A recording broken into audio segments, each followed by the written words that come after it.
Cheers, VC. What's going on? It's LJ and TGIF, or at least it is here right now as I'm shooting this Friday night. Yahoo! The weekend is here. Cheers, y'all. First up, quick vinyl update. What we're listening to in the background, an album I absolutely love. This is Johnny Winter's Second Winter. This is just great stuff. I mean, vibe with me for a second.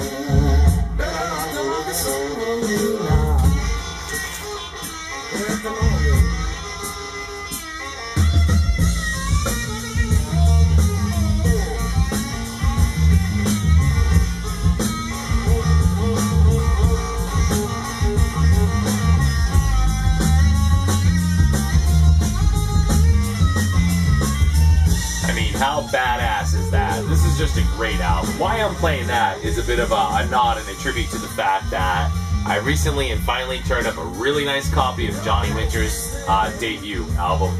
An older pressing on Columbia in gorgeous condition. Absolutely love it. And I know Johnny has a new LP out actually, which is just awesome. Hey, think about that, right? This is from like 1970? Even a little earlier? I mean, inevitably somebody can correct me in the comments. 69, 70, right around there. Just killer rock stuff. 40 odd years later, puts out a new solo album. I know Memphis Jim and the Misses have it, and I really need to pick it up. Another one that I grabbed, I haven't listened to this yet, and I'm just getting into this band thanks to Otavio. Guess I'm just a spud boy. Here is Steel Eye Spans, Live at Last. Steel Eye Span is great, right up on the back. English folk music and how people had begun to walk away from it, and then Steel Eye Span kind of adopted it and can't figure out why people like it. Here's some more really cool 70s rock finds that I picked up over the last couple of months and have really just been tearing up and getting into.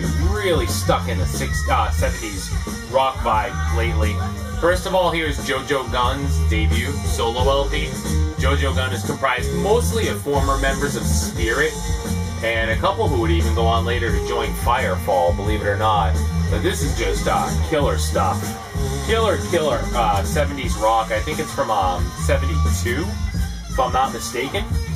Amazing. And if you're a fan at all of 70s rock, you've got to check out JoJo Gunne. There's plenty of it here on YouTube and sound clips at Amazon. This can be found reasonably inexpensive, 10 or 12 bucks for a nice copy, and worth every penny. I'd love to hear from somebody else that's really familiar with JoJo Gunne in the comments and lead me towards their next couple of albums. Are they as worthy as this one? Are they worth picking up? Here's another one. I've owned this for quite a long time, and just being in that 70s rock phase, I pulled this out recently. This is Lucifer's Friend, Banquet. And this is a great cover to get in the spirit of Halloween with. Isn't that just awesome? This is on Passport Records, which is a favorite of collectors and one I like as well. Passport has a lot of nice releases on their label. Lucifer's Friend, this is the only LP I have by them. I think they have 4 or so. And of the 4, it's said that they change styles dramatically in between every LP. Now, interestingly enough, reading reviews online, and I mean, that's what you do when you listen to a new LP for the first time. And I'm remembering a year ago when I found this, or thereabouts, you kind of go for the 70s rock book, and then you go for Wikipedia, and then you go for Amazon, and you just try to research it.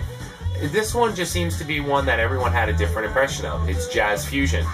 No, it's not. You know, there's no rock influence here. Yes, there is. Stuff like that, and this one was hard to pigeonhole, but let me say this.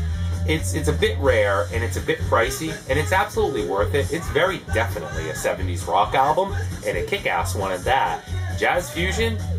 Somebody's got really bad ears or is seriously tone deaf. There's horns and such in here, and it's right up front on the back cover. Trumpet, tenor sax, baritone sax, trombone.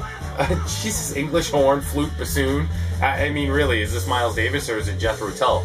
It's there, but it's pretty well suppressed into the background. It's almost an accompaniment rather than up front to the rock. So very definitely a 70s, early 70s hard rock LP, 74. Seek it out, pick it up. If you can find it and get a good price for it.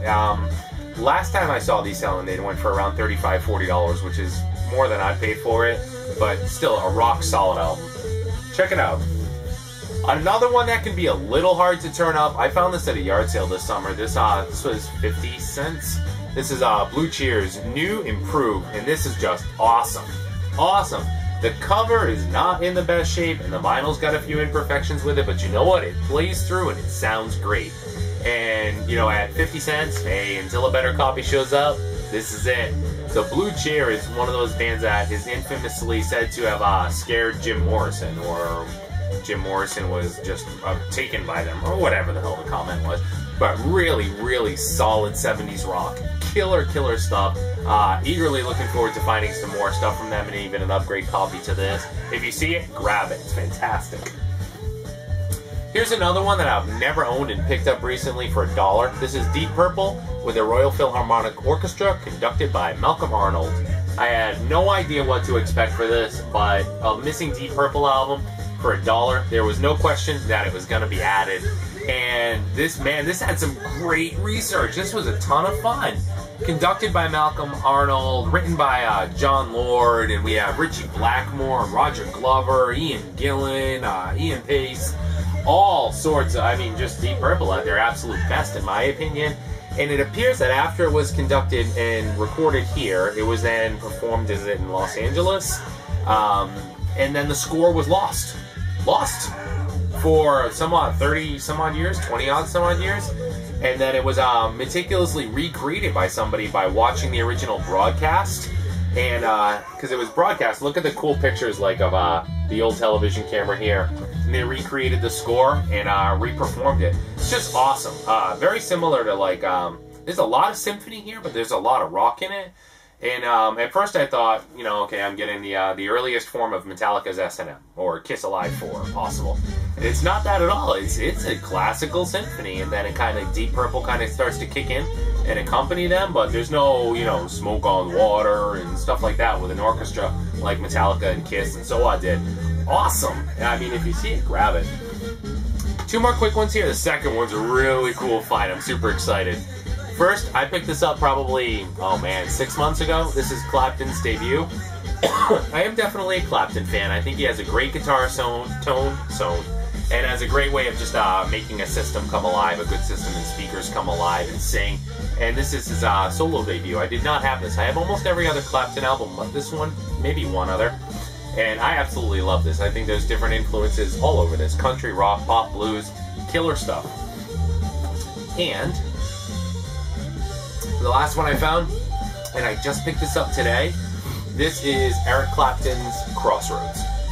This is a 6 LP set that covers a lot of different periods, if you can see it here. So we have stuff from the Yardbirds, John Mayall and Eric Clapton, Mayall's Blues Breakers, Cream, Blind Faith, Delaney and Bonnie, Derek and the Dominoes, and Eric's solo career. An absolutely amazing, amazing set. I was watching Mark up in Canada, Beninsky 707's video, and I noticed he had this up on his wall. And, you know, it's funny, I reminded myself, here's a booklet that comes with it, I really need to pick that up. It just never shows up in nice shape. It's a lot like Harrison's when All Things Must Pass. The box is just beat up and wrecked, or the vinyl is beat up and wrecked, and here's the 6 LPs. And I saw it on his wall and said, I really need to pick that up. And then I stopped quick today at a store that I stop by pretty often, and there it was sitting, and all 6 LPs were in it, all 6 LPs in near mint shape, the box in great shape, the book in it, and it didn't have a price on it. Sure, it was going to be 30 plus. I asked them what it was that they wanted for it, and they got on the phone and made a quick phone call, and when she came back and said, $5, I almost died. I mean, I couldn't hand the $5 bill over fast enough. That was just fantastic.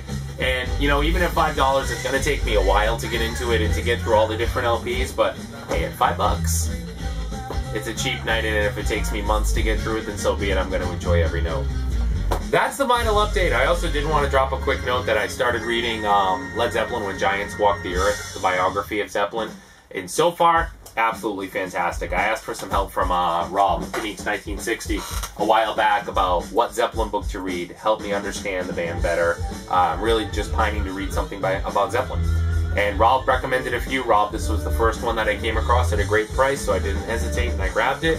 So far I'm about, I don't know, maybe 30 pages in and loving it so far. Absolutely fantastic. Check it out. Take care, guys. Hope everyone's doing well. Ciao.